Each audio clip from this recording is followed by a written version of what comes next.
Hello, second graders. Let's come over to the rug. We're going to have story time. Come on over quietly, sit in your spots on your bottoms.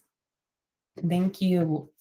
Okay, so today we are going to read a true story. It is called Henry's Freedom Box.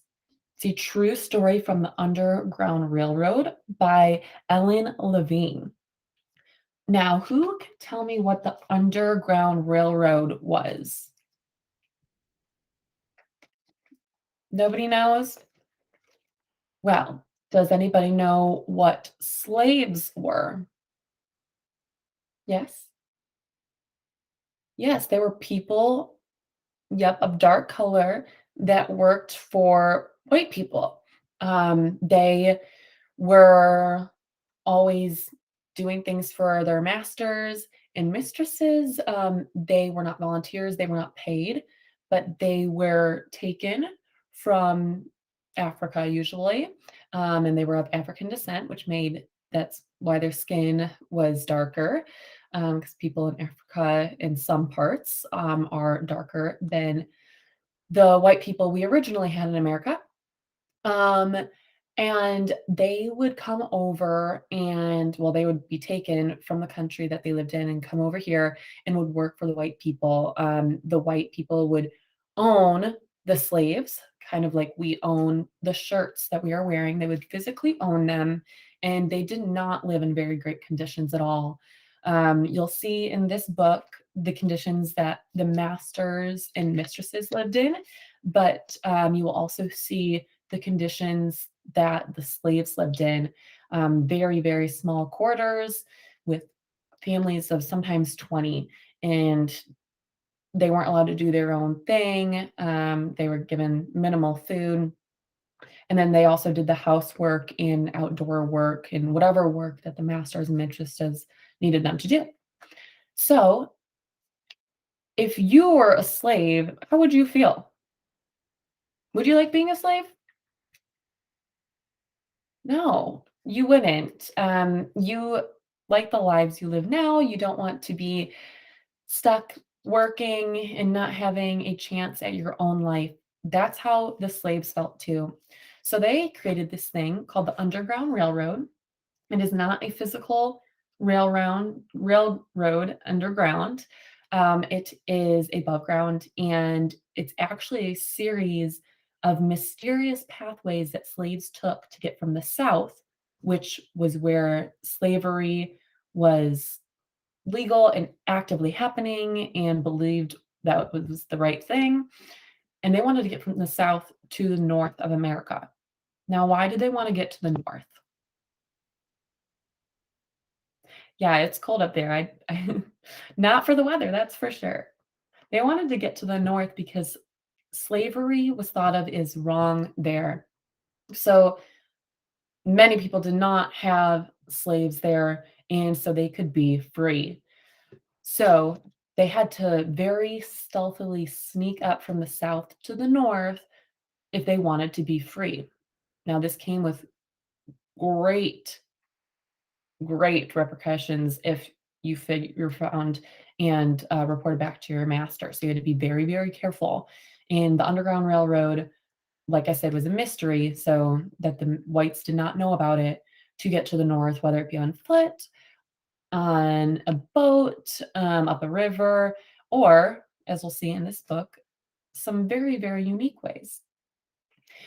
So this book was taking place in the 1800s. Slavery in the United States was from the start of America in 1776 and lasted to about 1865. So this book was Henry's life in the early 1800s to the mid 1800s. So then we have a second thing we want to keep in mind when we're reading this book, and that is our adjectives and adverbs. Can somebody tell me what an adjective is? Yeah, it's a difficult one. So adjectives are going to be description words of a noun. So someone, can you please give me an example and the definition of a noun? Ashley? Yes, a noun is a person, place, or thing. So, Jeff, can you give me an example of a noun? Train. Yep, perfect. So, an adjective is going to describe the noun. So, let's say train. Caitlin, can you give me the color of the train? Red. So, I saw a red train. Red is going to be my adjective, train will be my noun. So, now what about adverb? Let's see, we just had an adjective, which describes a noun. Now we're having an adverb. What word do we know in there? Verb, yes. And what's a verb? An action word. So this, can somebody take a stab at what an adverb is, given what our adjective was? Good job. Yes. So we're going to describe the verb. So let's see. Loudly chewing. What is my verb? What is my action? Chewing. Yep, just chewing. And loudly is going to be my adverb. Does anybody know why these are important? Yes, because they describe them.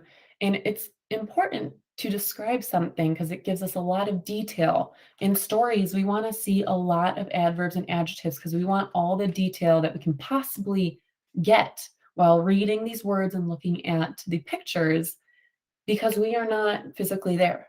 So, this is the way that we can get an insight to the actual story. So when we are writing our stories, we want to be as descriptive and use a lot of detail. So we want to use these adjectives and adverbs. We also, when we are writing down our favorite parts of stories, want to be able to add the detail too. So, number one, let's think about the history behind this book and what it tells us of our history in America. And number two, we want to look at all the details and pay attention to those adjectives and adverbs. Okay, so let's go into Henry's Freedom Box, a true story from the Underground Railroad by Ellen Levine. Please remember, Henry is a real person and this is a true story. It actually happened.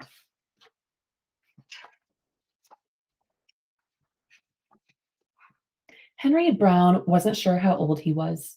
Henry was a slave, and slaves weren't allowed to know their birthdays.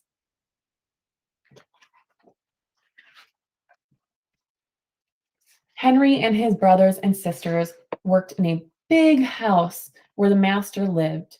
Henry's master had been good to Henry and his family, but Henry's mother knew things could change. Do you see those leaves blowing in the wind? They are torn from the trees like slave children are torn from their families.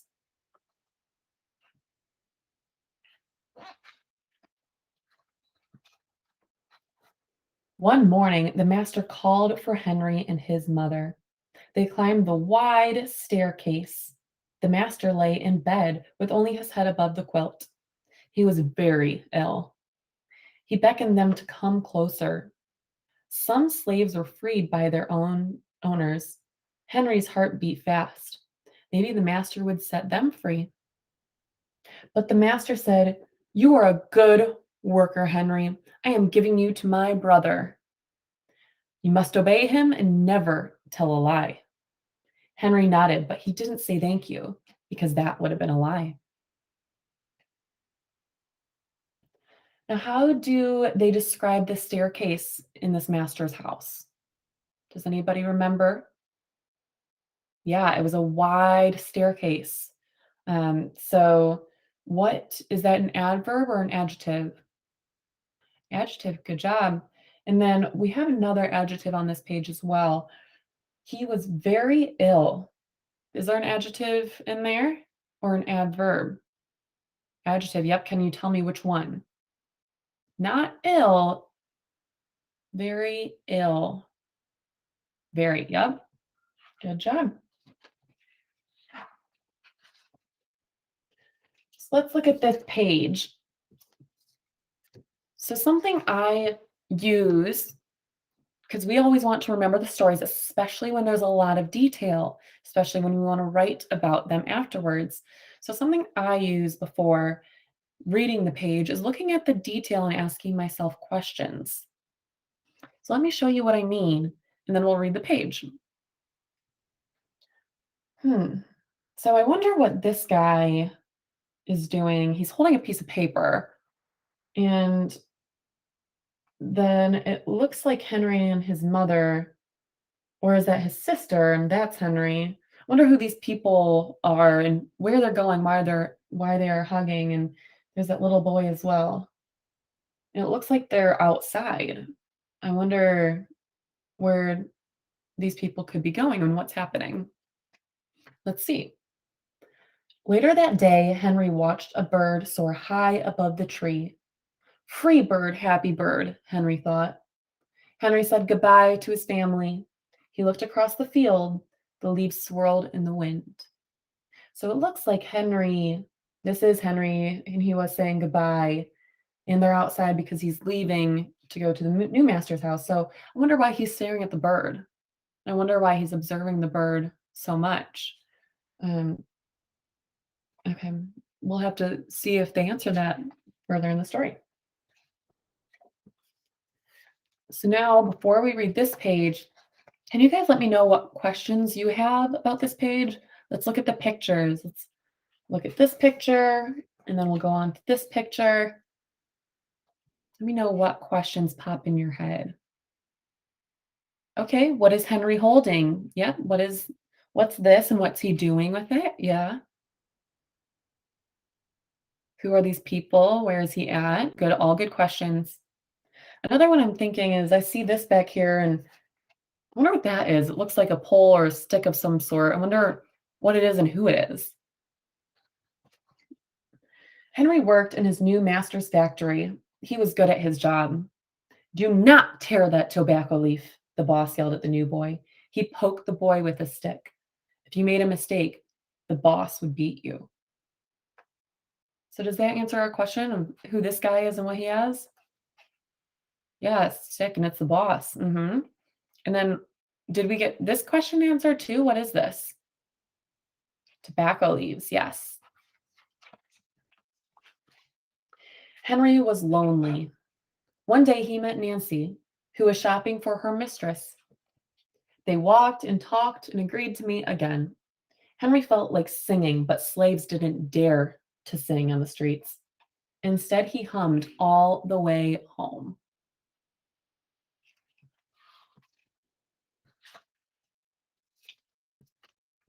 Months later, Henry asked Nancy to be his wife.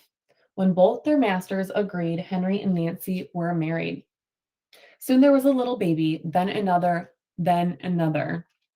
See all these babies over here? A lot of babies.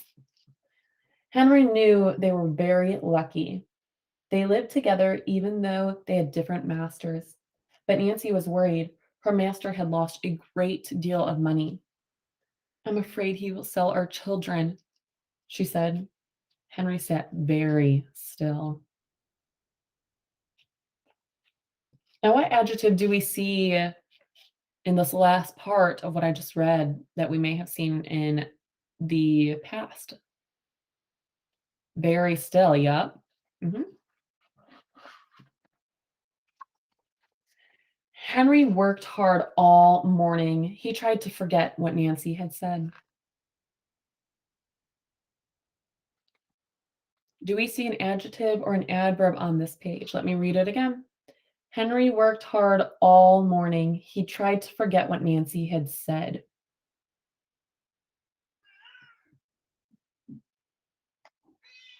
Okay, you see the verb worked. Good job. Now, do you know what the adverb is?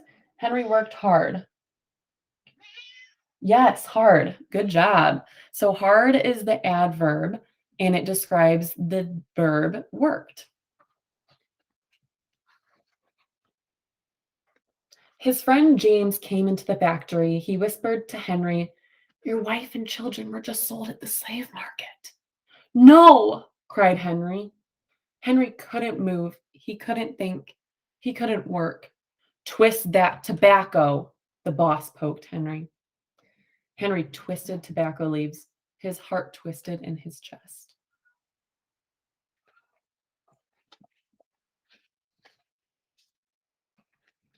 Before we read this page, what do we see here? What questions do we have? Yeah, why are they tied up? Why do these people look so scared? I wonder, one question I think to myself is this Henry? And then if this is Henry, are these his children? At lunchtime, Henry rushed to the center of town. A large group of slaves were tied together. The owner shouted at them. Henry looked for his family. Father, father! Henry watched his children disappear down the road. Where was Nancy? He saw her the same moment she saw him. When he wiped away his tears, Nancy too was gone. Did we get some answers to our questions? Mm-hmm. Yeah, so it looks like that is Henry and it is his family. And how is he feeling in this? Yeah, sad, mad, a little bit of both. It said he had tears. Mhm. Henry no longer sang. He couldn't hum. He went to work, and at night he ate supper and went to bed. Henry tried to think of happy times, but all he could see were those carts carrying away everyone he loved.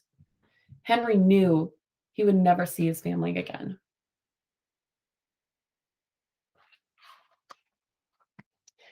Many weeks passed. One morning, Henry heard singing. A little bird flew out of a tree into the open sky, and Henry thought about being free. But how? And he lifted a crate. He knew the answer. He asked James and Dr. Smith to help him. Dr. Smith was white, but he thought slavery was wrong. They met early the next day at an empty warehouse. Henry arrived with a box. I will mail myself to a place where there are no slaves, Henry said. James stared at the box, then at Henry. What if you cough and someone hears you? I will cover my mouth and hope, Henry said. Dr. Smith wrote on the box to William H. Johnson, Arch Street, Philadelphia, Pennsylvania. Henry would be delivered to friends in Philadelphia. Then he printed on the crate in big letters, this side up with care.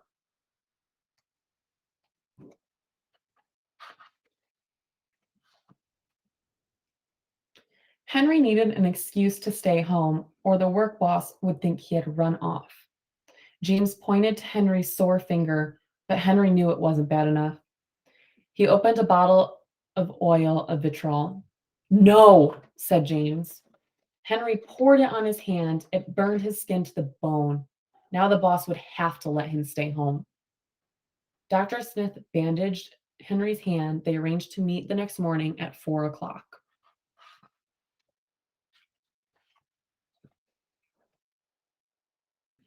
The sun was not yet up when Henry climbed into the box.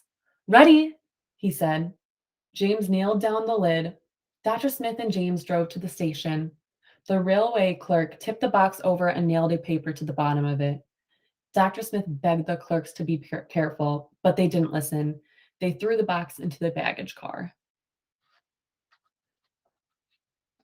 How do we think Henry's feeling right now? Yeah, he's probably scared. hmm Hours passed. Henry was lifted up and thrown again, upside down. He heard waves splashing. This must be the steamboat headed for Washington, D.C. The ship rode smoothly, but Henry was still upside down. Blood rushed to his head. His face got hot. His eyes ached. He thought his head would burst, but he was afraid to move. Someone might hear him.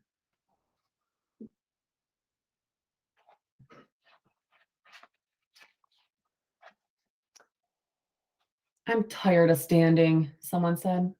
Why don't we move that box and sit on it? Said another. Henry held his breath. Could they be talking about his box? Henry was pushed. The box scraped the deck. Now he was on his right side. Now he was on his left. And suddenly, right side up.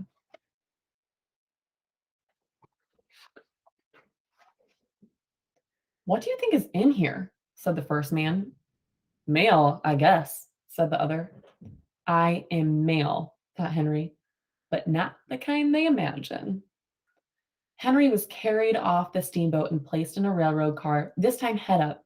He fell asleep to the rattling sound of the train wheels.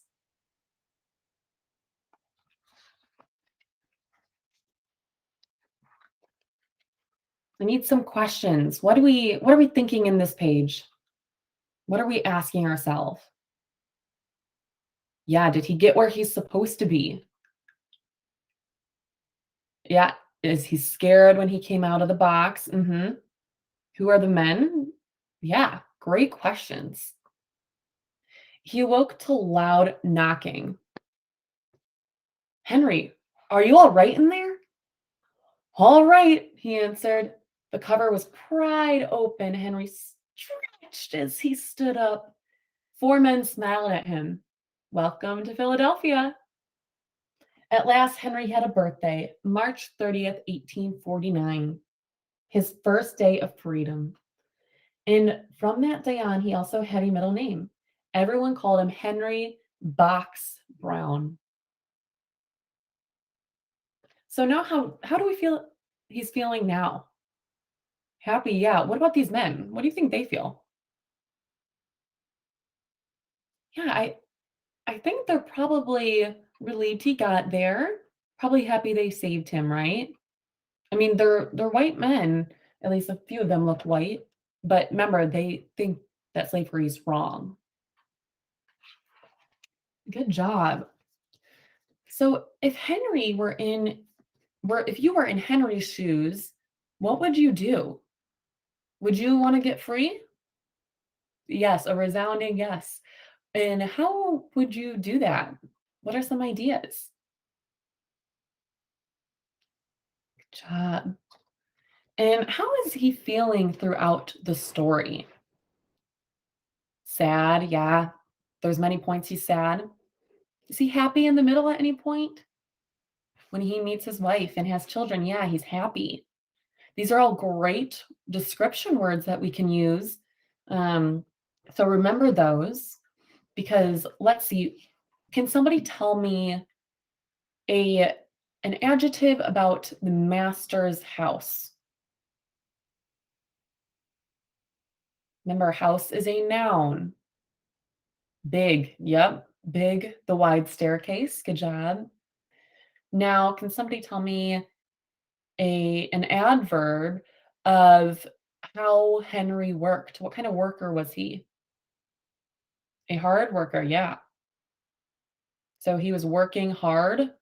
That would be an adverb. So I want you to take the adverbs that you learned in this story, that you saw in this story, or just thought of yourself and from that describes this story in Henry. And I want you to take your favorite scene or part of this story, and you are going to draw a scene, the scene that you liked, and you are going to give me 3 sentences describing that scene. And I want you to use 2 adjectives and 1 adverb. I will write on the board what each of those mean again and give you an example so that you can look up there for reference. But make sure you have 2 adjectives, 1 adverb, and you're describing the part of the story you're drawing. I want to see lots and lots of detail. Remember, detail is important. Why is it important? Yes, because it lets us live the story. So when I count down to 1, I want you guys to quietly get up. You're going to get your pencil boxes, and then you're going to go back to your seats. I am going to pass out the worksheets, and we are going to get started. I want you at a noise level 2. Okay, let's get up. And 3, 2, and 1. So with this story, I chose Henry's Freedom Box because it is multicultural. It obviously the main character is a Black character, but it also goes into the masters and mistresses of the time period, so the white people. And I also like how the whites aren't just Southern. we are really for slavery whites, but it also talks about the whites that were trying to save the slaves. It gives it a feeling of being a little less guilty for being white in hopes that my students would want to do the right thing and not be a part of slavery. So you see both sides. Obviously, you see the multicultural Black side as well of being scared for your life and wanting to get out of slavery. So from there, I ask questions throughout the story to hopefully get them to look at the pictures and look at the detail. It also went hands in hands with our activity of using adjectives in detail to retell a story of what they heard, which is in the standard that I created or that I chose, which is use words and phrases acquired through conversation, reading, and being read to, and responding to text, including using adjectives and adverbs to describe. So that's why I chose this activity. It's something fun. It's drawing. It's not too long, but it's the right length to describe a story in multiple ways. And there is that three, that hard number that they have to use of adjectives and adverbs. So that's their goal within the activity. Um, let's see. So I used the strategy of engaging the sorry, one second. I'm trying to see exactly all I have to answer, but I use the strategy of asking questions to engage. I use this strategy as I exampled it at the beginning. I think it was the second page. And then I did it throughout the story. And I also use those questions to not only get the comprehension across of the story, but to ask details, the specific details, as in like the literal words, and also the details that they see with like feeling within the pictures. So let's see. I think that is all I have to answer on camera. Yeah, so I just in general really love this book. It's a great book. I think it puts forth I chose it because it has a lot of literary elements in it that you can use, but it also has the historical element, but it puts history in a light way so that second graders can actively digest it and not get all sad during the lesson. So yeah, that's Henry's Freedom box in my Read and Think Aloud. Thank you.